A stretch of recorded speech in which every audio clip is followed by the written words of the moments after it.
Fala galera, beleza?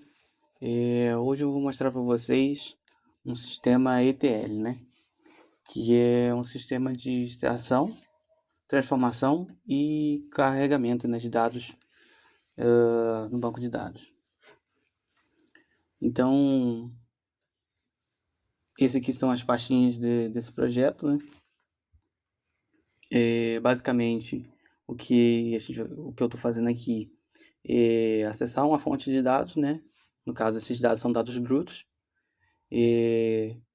Dados que precisam ser limpados de alguma forma, né? Fazendo essa limpeza e depois carregando esses dados num banco de dados no SQL. Então, basicamente aqui eu tenho essa tabela de dados de energia, né? Eu vou abrir aqui só para mostrar o cabeçalho dela, como é que é, o que tem dentro dessa tabela, né? Então, ela tem aqui a data, né? A hora de começo e final de algum processo, né? No caso aqui eu acho que é energia eólica, porque aqui tem vento, né? O dia do mês, ou o dia do ano que está realizando essa operação, ou que essa coleta de dados foi feita, né? O dia da semana, o mês, a estação do ano, né? Aí tem a quantidade aqui de produção e tal. Então, basicamente, são dados de energia eólica, né? Aqui em Docs eu tenho uma documentação sobre como que foi feito o arquivo, né? O projeto. E alguma dica ou alguma mensagem que você queira comunicar também com uma outra pessoa que esteja acessando ou utilizando esse sistema, né? O passo a passo, qualquer tipo de informação que você acha interessante, está aqui na documentação. E tem essa pastinha aqui de teste, né? Que eu não implementei, mas eu estava fazendo, mas acabou que acho que eu deixei para lá e acabou que não precisou, né? Mas esse parte de teste é utilizado para quando você envia, né, esse projeto para outra pessoa, e ela, antes de ir utilizar o sistema propriamente dito, né, ela pode realizar esse teste, né, fazer ele executar o sistema para saber se está tudo funcionando certinho, né, para depois ele jogar na rede lá e botar para funcionar, hein? E aqui no SRC é onde está a maior parte dos códigos, né? Então, como é um projeto Python, né, a gente instala um ambiente virtual e tem aqui o arquivo principal do Python. E aqui eu tenho a pasta do ETL, que faz todo o processo nesses dados, né? Vou abrir aqui só para vocês verem. Então aqui está todos os arquivos Python, né? Está separado em cada código o que cada processo faz, mas eu vou mostrar para vocês aqui no Visual Studio. Então esse aqui é o projeto, é o arquivo principal, né? O main. E aqui ele chama cada outro arquivo desse do sistema, né?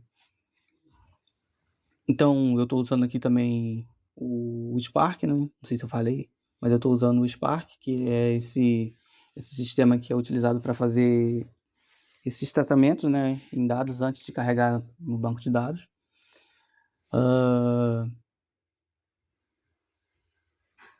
E estou usando também o MongoDB, que é o banco de dados no SQL que eu falei. Então, basicamente são 3 etapas, né? A extração dos dados, a transformação deles e depois o upload deles no banco de dados. Então, vou mostrar aqui, esse é o arquivo de extração, né? Basicamente, eu estou acessando a minha pasta lá CSV, né? Poderia ser uma API de vídeo direto da internet, né? Uma fonte de dados do governo. Claro que não seria esse código, né? Ia ter que mudar algumas coisas, né? Mas o princípio de funcionamento é o mesmo, né? É acessar uma fonte primária de dados brutos e com o Spark carregar isso para algum lugar, né? E aí, após essa parte, né, de acessar esses dados e trazer para o para o sistema, e vem a parte de transformar, né, então aqui basicamente, é uma limpeza que a gente faz nos dados, né. Isso é muito feito também em machine learning, onde você tem um conjunto de dados e você precisa, realizar transformações, né,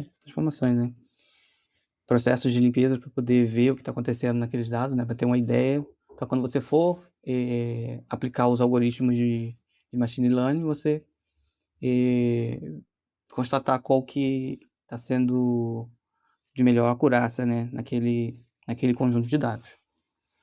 E comparar um com o outro, né, comparar com o modelo bayesiano e tal, que é o mais, o que tem 60% de acurácia, né, em alguns conjuntos de dados. A maioria, né, é o mais simplesinho, é o modelo bayesiano, né, e depois vem os outros tipos de modelo. Mas aqui, basicamente, o que eu estou fazendo é remover, valores nulos, né, que tem, né, que pode ter nessa tabela, e remover também valores duplicados, né. Mas essas transformações são diversas, né. Existem, manuais que são escritos só para você consultar o tipo de transformação que você pode fazer, eh, para depois carregar esses dados no banco de dados.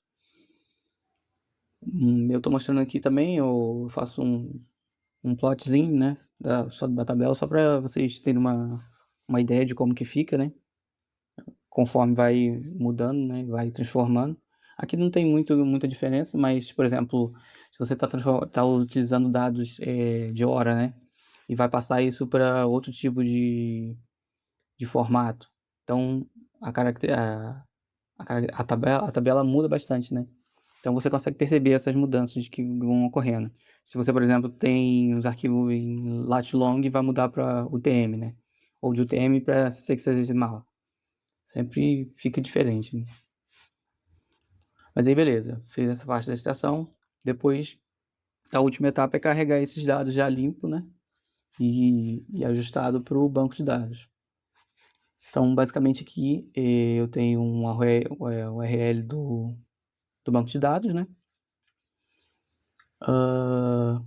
e usando essa função eu escrevo, né, os dados todos lá na tabela que eu quero.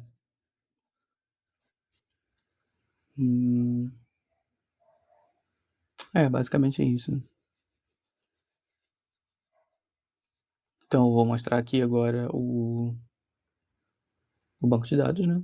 Ah não, vou mostrar aqui primeiro a saída desse sistema funcionando, né. Então basicamente, é dentro da pasta src. Eu rodei esse comando aqui do Spark, né, para poder fazer o main executar, né. E aí ele executando, ele faz a tarefa dele, né. Aqui eu estou fazendo manual, né, mas geralmente esses processos são automatizados, porque o sistema, né, ele precisa que, eh, os dados venham de forma automática conforme são atualizados, né. E essa semana agora teve um congresso na UF, né, e lá, eu eu conversei com os funcionários de um stand do, deixa eu ver aqui o nome, eu não me lembro agora o nome do do órgão institucional, mas lá eles, fazem exatamente isso, né, com estação de meteorológica, né. A estação meteorológica fica coletando, eh, a quantidade de precipitação, né, e armazenando isso no aparelho e mandando esses dados em tempo real para o banco de dados deles. Eles fazem esse processo aqui, né, de ETL, transformam esses dados e enviam para um outro banco de dados, para poder depois serem construído os sistemas que eles utilizam, né. Para monitoramento ambiental, principalmente para defesa civil, né. Lá eles estão muito preocupados agora com essa parte do Rio Grande do Sul, né, por causa desse fenômeno El Niño que está aí presente. E é basicamente tudo que eu já mostrei aqui é o que eles fazem lá, né. Tanto essa parte de ETL, a parte de carregar esses dados no banco de dados, né, e disponibilizar uma base cartográfica deles, né, para os diversos órgãos e institutos, e eles ficam fazendo isso, monitorando a quantidade de chuva, né, para os desastres ambientais. E geram mapas de calor, geram modelos de triagem para poder ver as zonas que têm mais risco de desabamento ou risco de inundação e vários outros tipos de problemas que possam ocorrer, né. Mas aí aqui no nosso sistema, então eu tenho a primeira etapa, né, do ETL, que é a extração dos dados. Então eu carrego esses dados da fonte primária e guardo no data frame. Depois eu faço a transformação desses dados, né, fazendo aquelas etapas lá de limpeza.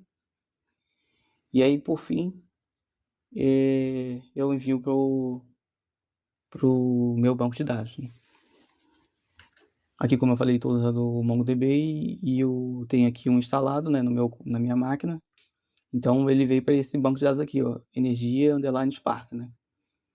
E tá tudo aqui em formato JSON, né. E basicamente é isso que um ETL faz, né. Como eu falei várias vezes já, esse é o processo final, ele termina aqui no banco de dados, né. Existem variações, né, de ETL, a gente pode fazer outros tipos de modelos que não necessariamente mandam os dados aqui para o banco de dados ou mandam para outros tipos de sistema para poder, por exemplo, o cientista de dados utilizar isso ou analista de dados. Mas, no geral, é isso que acontece com esse modelo de sistema, que é o ETL. Então, agradeço pela ter assistido e até o próximo vídeo.